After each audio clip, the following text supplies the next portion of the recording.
afternoon, class. Afternoon, teachers. Please remain standing for the prayer and we lead with a prayer. Let's call our Bible class.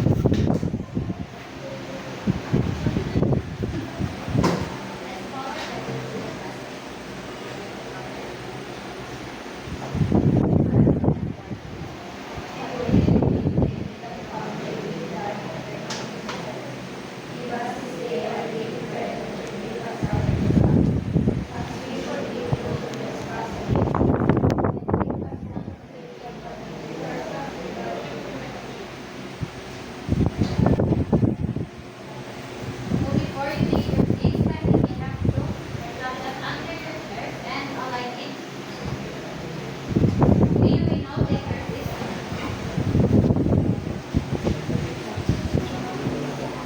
So based on your sit plan, I can see that everyone is present. And good job for having a perfect attendance.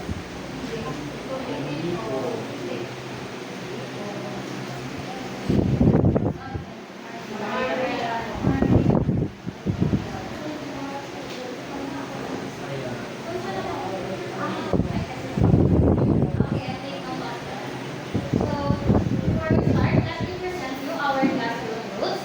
And in line with our first classroom rule, kindly keep all your phones to avoid distractions. Class, keep all your phones.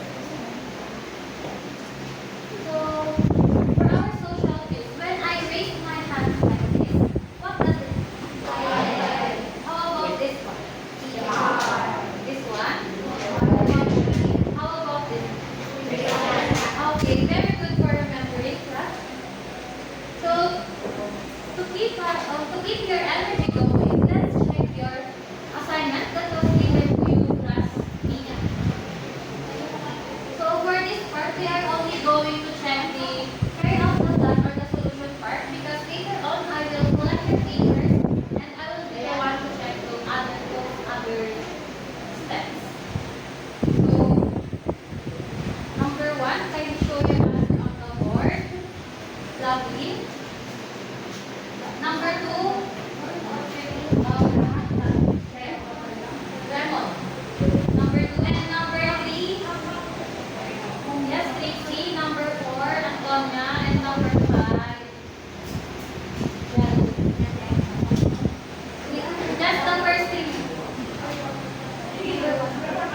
Number one, number two, and number three.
So, Miss Lovely, can you prepare to state yourself?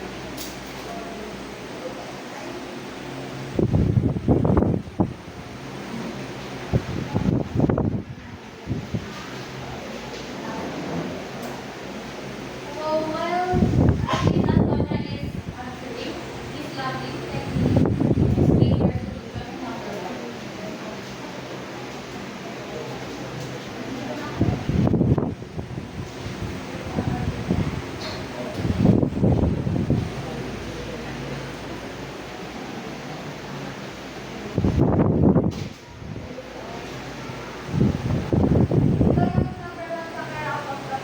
Carry out the plan. I use the perimeter because the posts will be placed all around the garden. The garden is 28 perimeter. Since the posts are placed each 2 meter, we divide it by 2. This gives 14. So, we use these 14 posts to put the fence around the garden.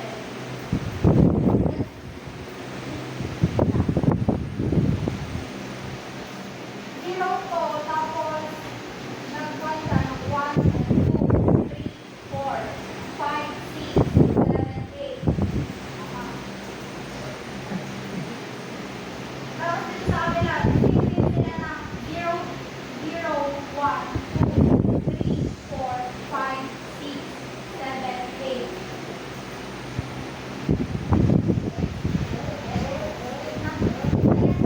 Did you get the same answer? Actually, what another solution?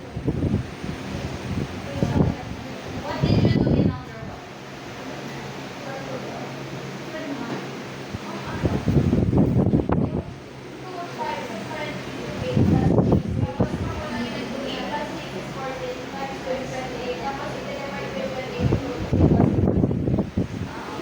So, based on Miss Lovely's answer, sinabi niya kanina na try na ng 2 times 8 plus 6. And after that, dinivide niya yung sagot niya into 2. Right? So, this is actually the formula for the perimeter.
Then divided by 5. So, napa-5 yung test.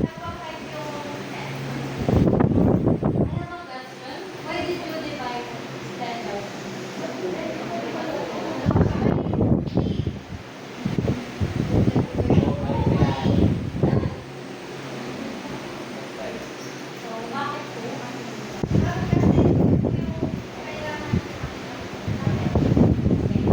So, did you get the same answer, class? Yes. So, mark it first. So, good job for recalling all the problem-solving strategies that we discussed last meeting. So, take a look at this problem.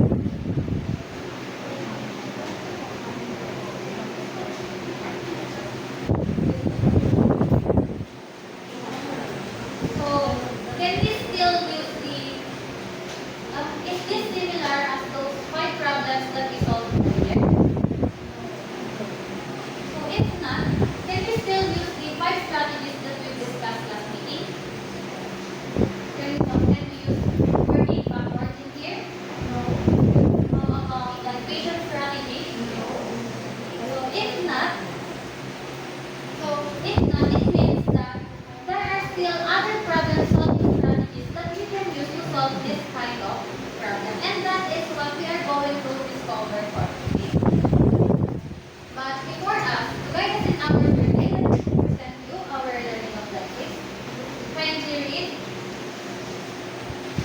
determine the time solving a problem using Collier method. B. Write the solution of a given problem by using Collier method. And C. Justify the solution to the problem with clear explanation using Collier method. So that will be our learning objectives. But before that, kindly pass your papers forward.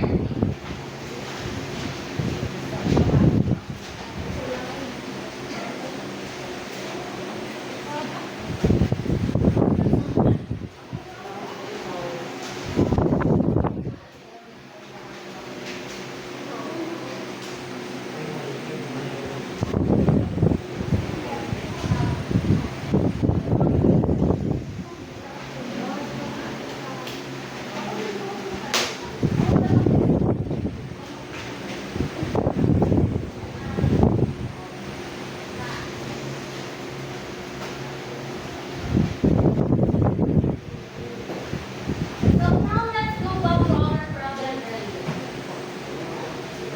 Let's try to solve this problem. But first, what is our first step to solve this problem? Again, let me just remind you our classroom rules. What does this hand sign mean? Okay, so what is our first step to solve this problem? Yes. First, we need to understand the problem. So, can you so what is this problem all about? About the farmer. Kung paano niya may tatawid yung cabbage yung endo na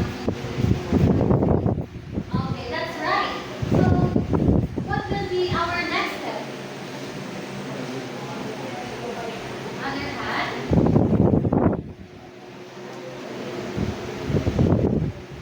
May I call on Roger? What will be our next step? After understanding the problem?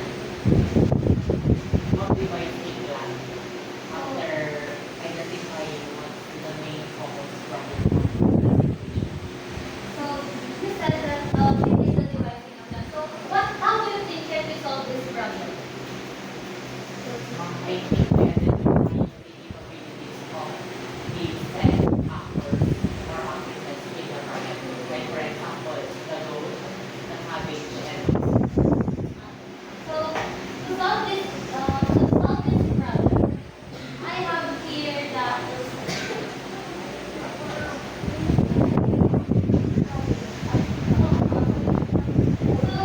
So, are you familiar with this?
So,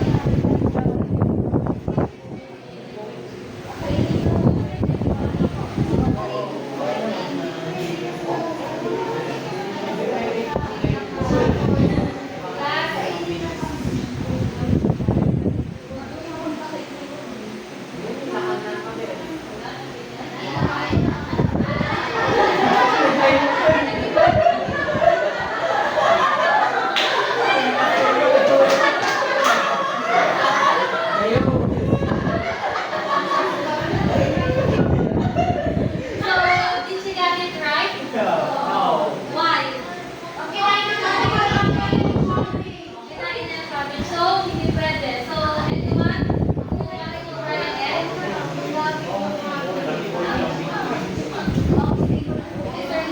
One still right? Yes, that's it.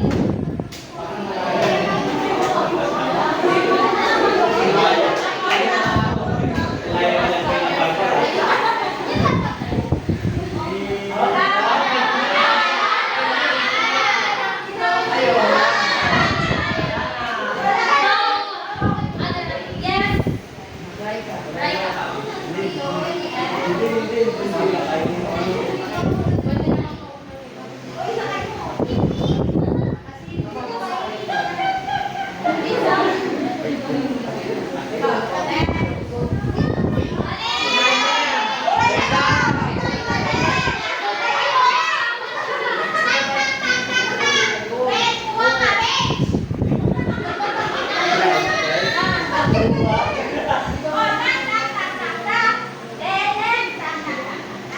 Did she got it right?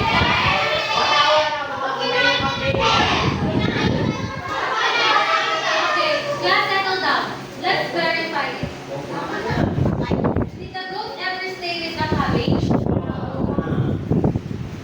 Did the wolf ever stay with the goat? No. So it means our solution is correct.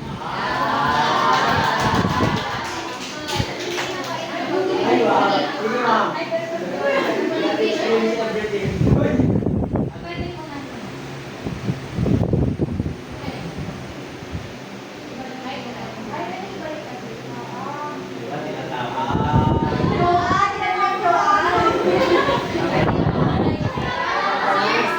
So, did you get it, class?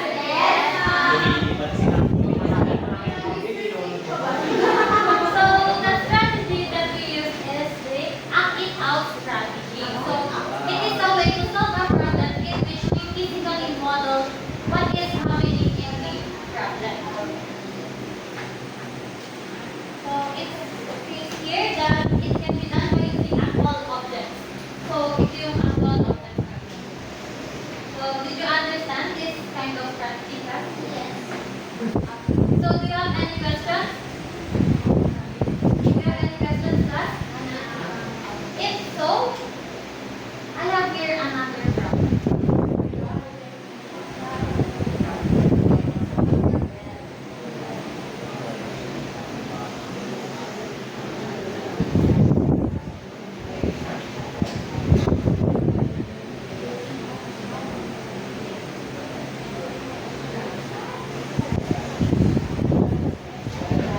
So, to solve this problem, I have here the visualization.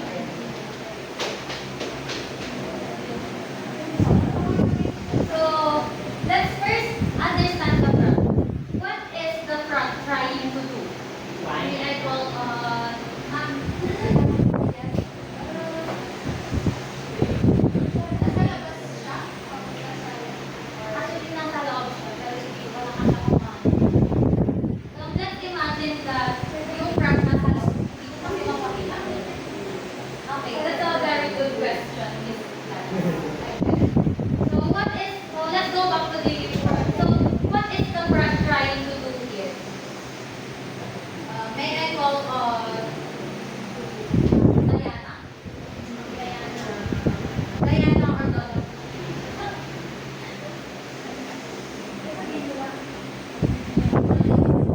So what is the front trying to do?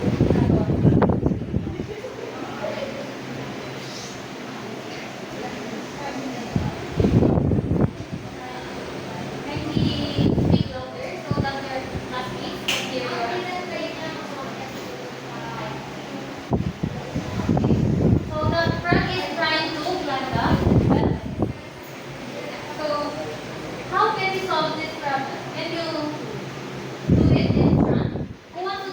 Frank? Other hand? May I call on Sheila?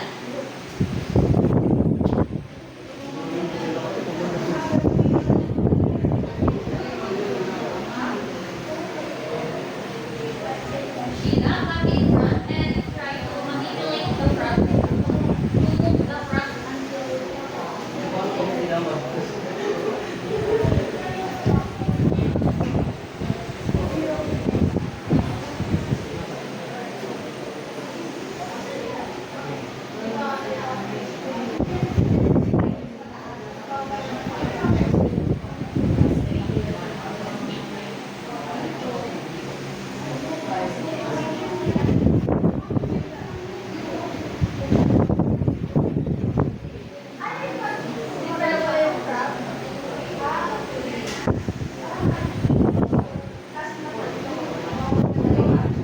face your classmate.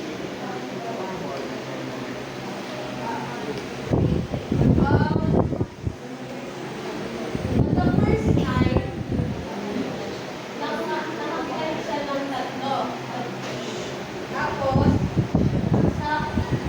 sa gabi naman, para mababawasan siya ng 2 meters. So, magpapalit niya sa 1. Then, tapos second day is line ulit siya ng 3 meter. Which is, pupunta siya dito sa 4. Then, pangalawang gabi, nabawasan na naman ng 2. Pupunta siya sa number 2. Sa pangatlong araw, pupunta siya sa 5. Tatlo na naman na at 10. Mababawasan na naman siya ng 2 sa pangatlong gabi. Tapos, sa pang-apat na araw, nandito na siya sa number 6 meters. And sa gabi na naman, nababawasan siya ng 2 meters. Tapos, pang-5 araw, So, 5. So, does it sleep ba?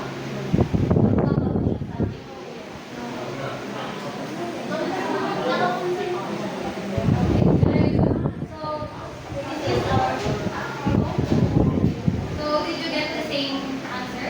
Yes. So, did you understand how did the frog climb up the top of the well? So, what is the strategy that we use? What does the strategy use?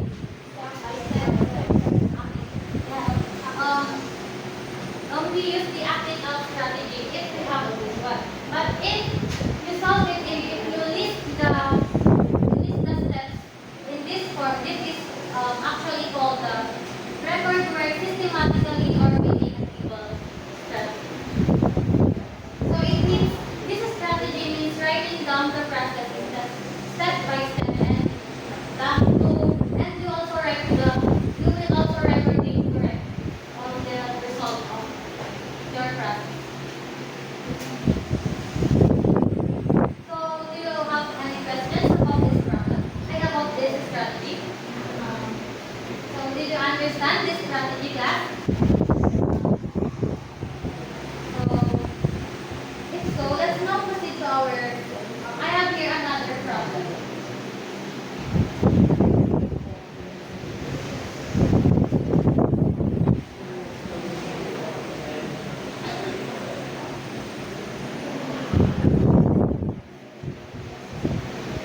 So what is the problem all about? May I call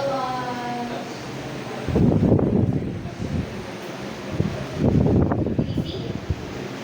So what is asked in this problem?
4y.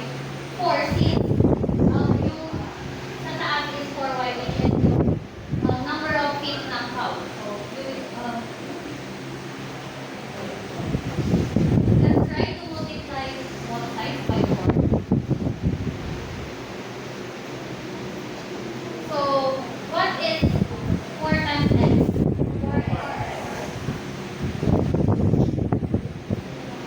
What is 4 times y? 4y.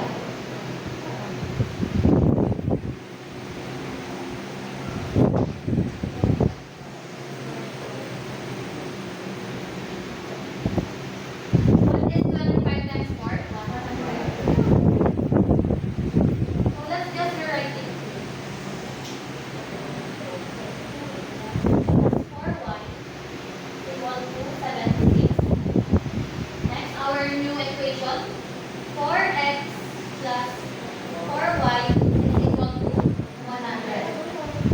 So, since gusto nyo munang malaman yung number ng chicken, i-eliminate natin ito. So, we will subtract. So, 2x minus 4x, 2, positive or negative? Negative. So, 4y minus 4y, 0.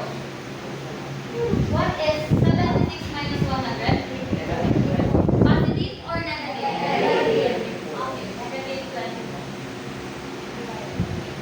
So how can we get the value of x? So we will multiply the multiplicative inverse of negative 2, which is a multiplicative inverse. Okay, so ang multiplicative inverse nito is negative 1.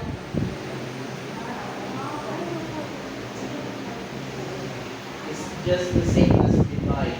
Parang nag-divide also. Technically speaking, you will encounter this in your algebra when you are in second year. Subtraction and division is the inverse of addition and multiplication. Kaya ang nag-exist lang po ay plus and times. Ang division at subtraction, again, they are just the inverse. Kabaliktaran na ng plus at multiplication. Kaya may, and sabi po niya ay multiplicative inverse. That is division. Parang nag-divide both sides by negative. So, negative 2x times 1, negative 1 half. How about negative 24 times negative 1 half? So, ay nakuha natin yung sagot ni Sis kanina na. Good. Ang x natin is so, what do you call that strategy? If we use this kind of formula, or if we translate the given numbers in the problem into a mathematical sentence, what does this strategy? Yes, Miss.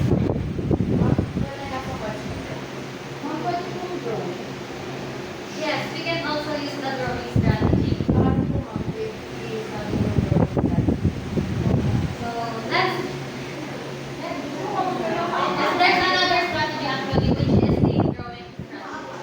So let's draw it together.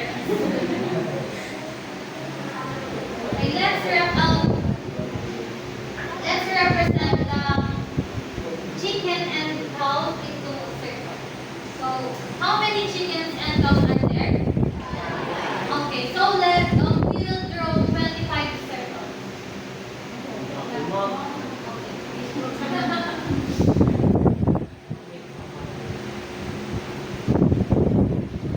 Can you continue it on the board?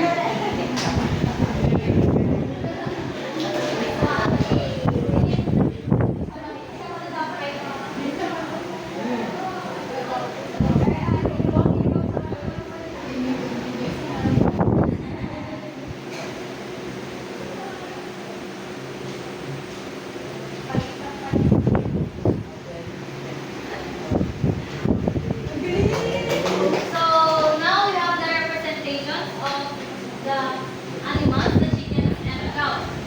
So next, we are given, ang hinahanap natin is the feet, right?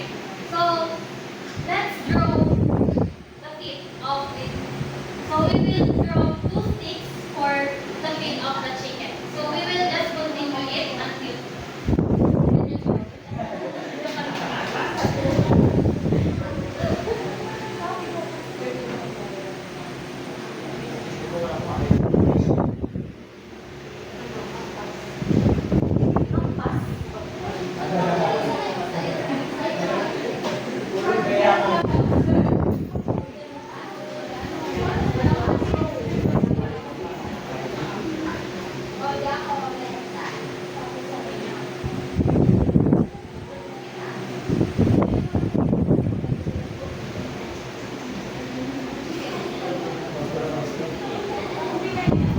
So, kapag nalagyan na natin ng mga paa, how many feet do we have already? 50. Ilan pa ang kailangan natin? 70. So, we will add 2 sticks.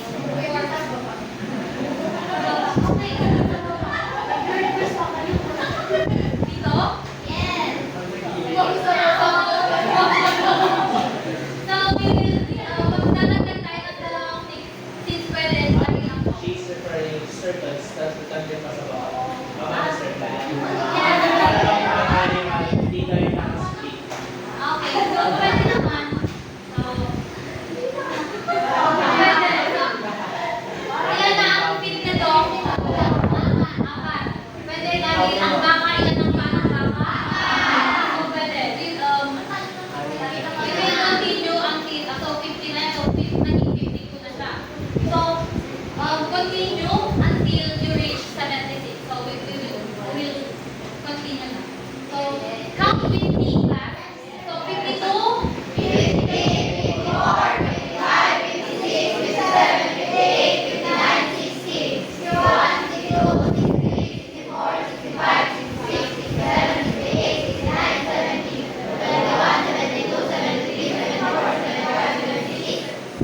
okay na ba?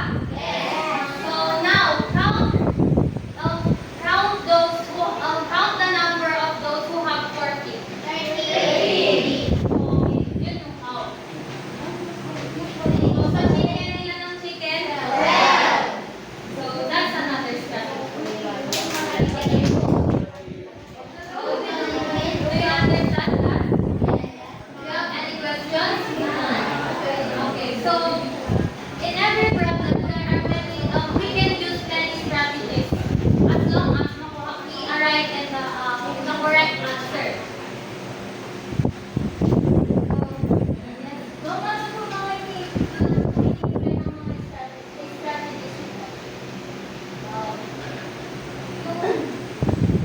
Actually, I'm about to ask you that later on, sana. But since you've already asked it, okay, I will ask. So, we are using problem-solving strategies in order for us to have a roadmap. So, if we have a roadmap, we will not going to, yes, we won't get lost along. And we will use those strategies para mapadali yung pag-solve natin. And since there are different strategies, we have different, you have to understand the problem. And then, if you have, pag naisip mo na yung strategy na gagamitin, then pwede ka nang, pwede mo nang matulog, pwede ka nang makapag-solve, and you can now arrive on the correct answer.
Ang kaya ng alam ko yan. Ito.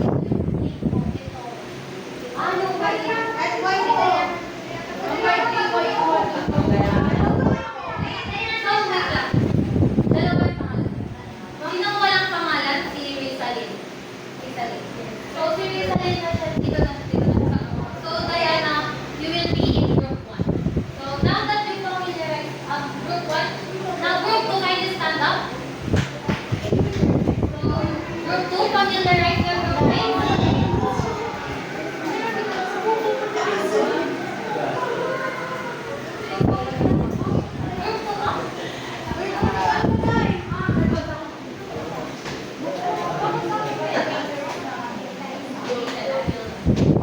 So, sit down, group 2.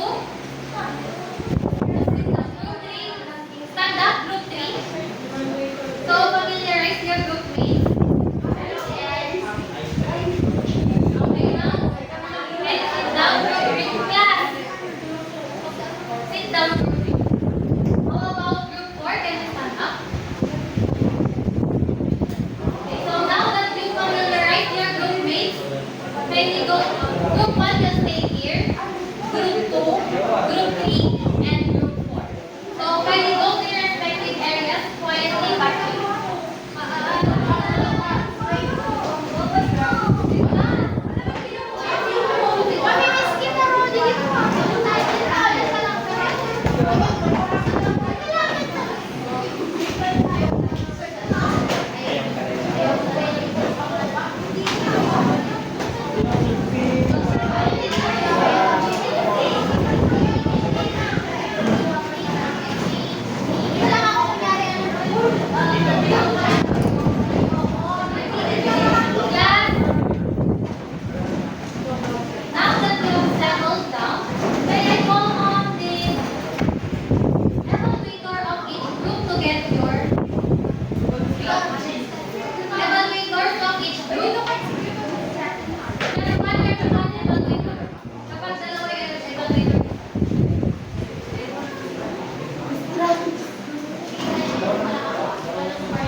Okay, time's up, class.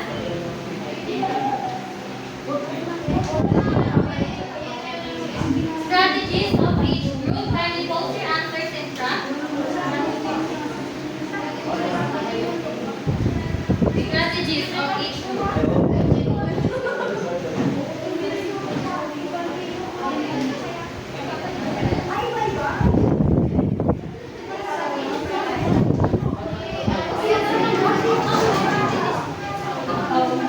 Group 1, Group 2, Group 3, Group 4.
Kindly arrange your chairs, class. Getting your chairs.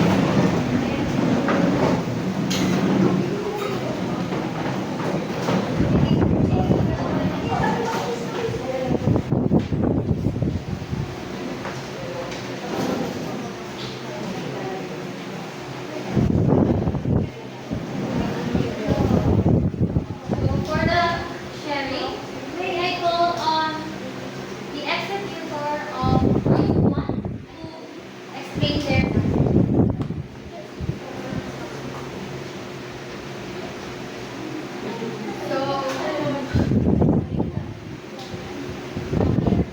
Good day everyone. So our problem is from this arrangement of 15 matches, remove 6 to leave 10. So first, we need to understand the problem. Ang sinasabing problem is remove 6 to leave 10. The next, we need to devise a plan. We eliminate other matches. Ito yung matches na tinutukoy namin. The next is carry out the plan. Act it out. So yun na yung kanina. So as you can see, sabi niya remove 6 to leave 10.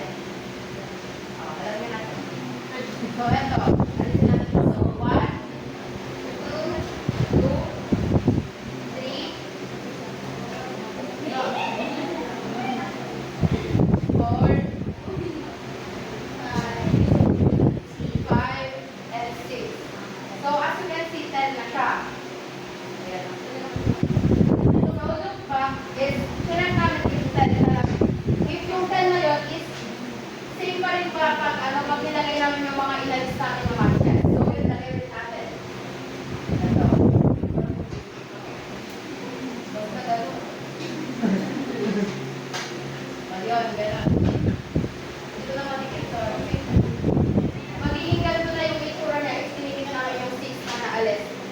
Then, nakuha na namin yung hinahanap na remove 6 to leave 10. So, evaluator of group 2, since you have the same problem, what can you say about group 1's answer? Tama naman po, pero dun sa may understanding the problem, ang hindi po number yung nilagay namin, which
And then, ito naman, ito, square na to. And i-add ulit ito, is yung 8. And then 4 is equal to 12. And then may minus this. We subtracted this. 15. So, ito up with the yeah, it's all. Okay, thank you, group 4. Now, may I call on the evaluator of group 3? So, evaluator of group 3, what can you say about the answer of group 4? That's correct po. Because each diagonal, horizontal, and vertical lines with three blocks correspond to.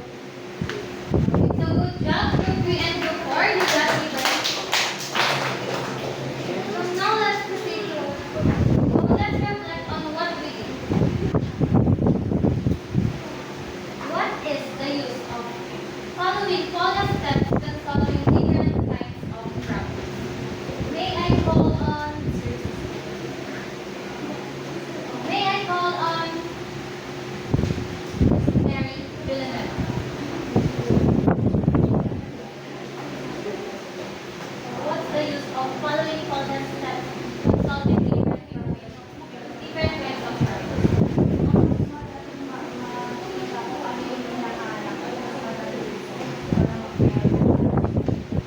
Hey, good, Mary. So she said that following Paula's steps when solving different kinds of problems, mas makakatalo. So, next, what will happen if we skip one step, like not checking our answers in the box? May I call the Roger?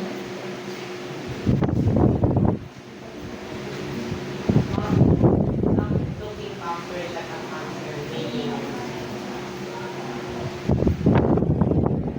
not reviewing or trying to reassess the solution you come up with. And just like in the ladder, when you try to step up one step ahead, you can get break or the ladder could be break as your step will be longer than the previous one. So mas higher po yung risk kapag hindi ka nag-look back or hindi ka nag-reassess ng mga solutions kapag nag-answer ka ng isang problem. Exactly. So we have to look back when we are checking if our answers are correct to see if our answers or the result is making sense. Next, what will happen if we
Click on yes. Only. Understand the problem and carry out the plan. Okay, that's right. So now that you've already learned the different strategies and the Polya's 4 steps of problem solving, that's now it's worksheet time. So, but before that, kindly go back to your proper seat quietly.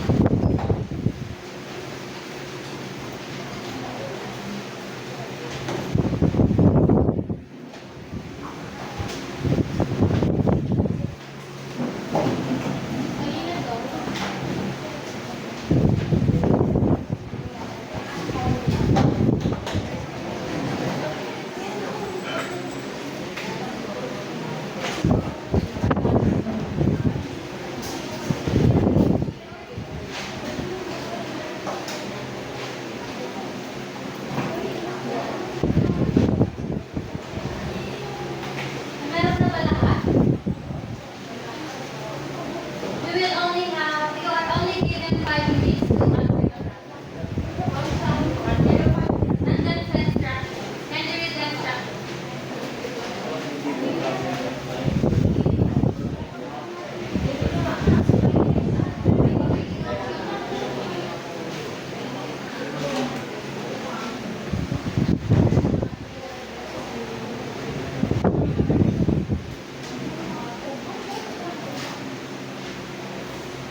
Okay, sige. Mag-extend tayo. 5 more minutes. Wow! 5 minutes ko isang pastor.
Sorry.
Okay, so thank you. Still on another strategy. We're saying something earlier. You show your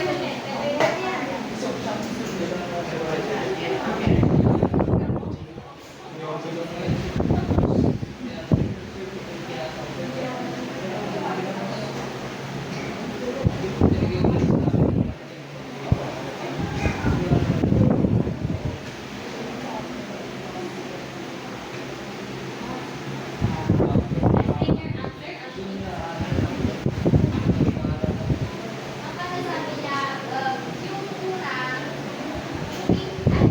working backward siya. So, ang line 30, sabi niya, ito yung final answer. Then, subtract niya ng 10. So, pabalik na rin natin natin siya makikita. So, magiging 40 siya. Then, doubles na result. So, na-double. So, anong pabalik na lang ng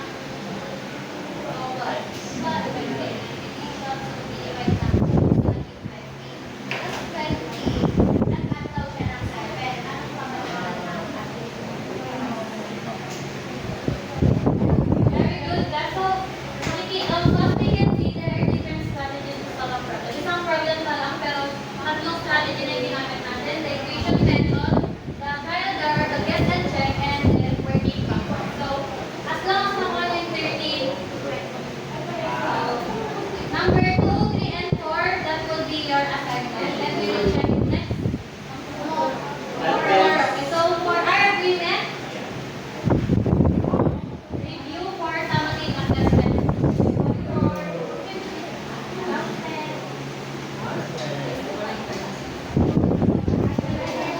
So, do you have any questions, class? Okay, if not, that's it for today. I hope you learned something. Okay, before we go out, class, kindly arrange the chairs, clean the room, and close the window. Unplug the fans.